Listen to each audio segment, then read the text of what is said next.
Olá, viva uma vida abundante com o poder do Evangelho sobre a tua vida.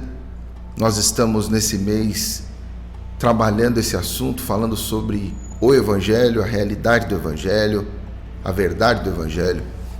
E eu quero compartilhar com você mais uma vez os princípios para a semana.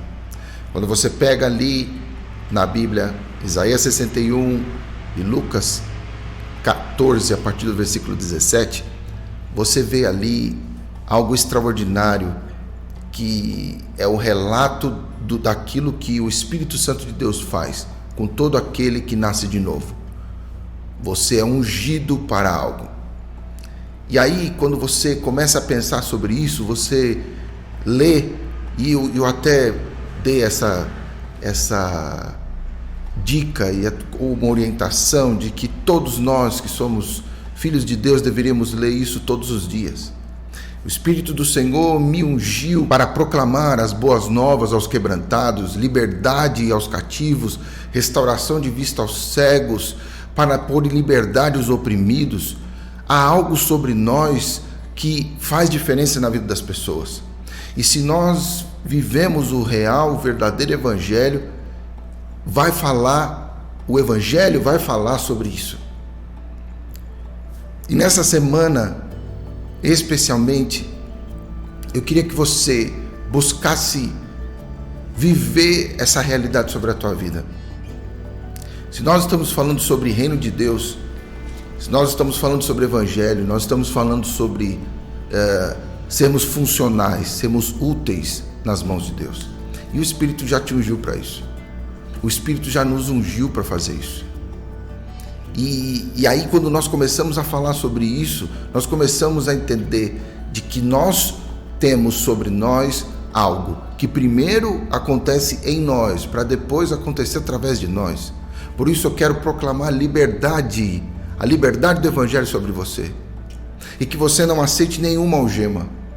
Comece a buscar sobre a tua vida. Ontem nós fizemos um exercício interessante, onde nós fechamos os nossos olhos e nós deixamos o Espírito nos guiar e nos trazer onde havia alguma algema, onde nós estávamos presos em algo.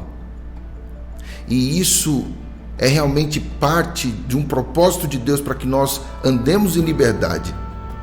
E até quando nós continuamos a ler a palavra, no livro de Gálatas 5, nós vemos Gálatas 5,16, que foi para a liberdade que Deus nos chamou.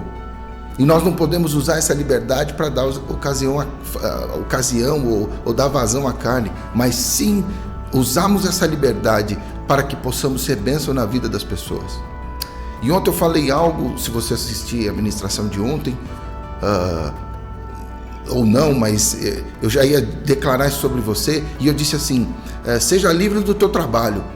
E isso não quer dizer de que você não vai ser útil, mas eu só queria que você fosse livre daquilo que não te faz caminhar no propósito. Porque eu creio que eu expliquei isso bem, mas depois eu fiquei pensando, e eu falei, não, eu quero que todo mundo entenda de que não é que você não vai produzir, mas você vai produzir debaixo daquilo que Deus tem te chamado. Você vai produzir naquilo que Deus colocou aí dentro de você e permitiu que você vivesse para cumprir o seu propósito.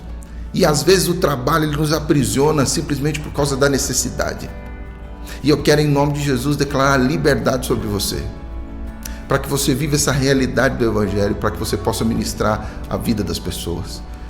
Uma das coisas que me dói é ver pessoas que estão oprimidas trabalhando, estão presas trabalhando. Que você tenha realmente um ouvido atento para entender o que Deus está falando com você, para que você possa ser livre para produzir, para gerar, para abençoar pessoas, para ter o seu negócio, para ser um empreendedor, para ter realmente liberdade. E entender que se você está trabalhando em algo que não tem a ver com a sua essência, que não tem a ver com o que você é, não tem a ver com o que você realmente pode gerar de resultados que vão abençoar você, sua família, as pessoas que estão ao redor, não vale a pena. Por isso a mensagem do Evangelho é primeiro em mim, para depois através de mim. E a liberdade, ela vem do céu sobre nós, para que nós possamos ministrar essa liberdade às pessoas que estão ao nosso redor.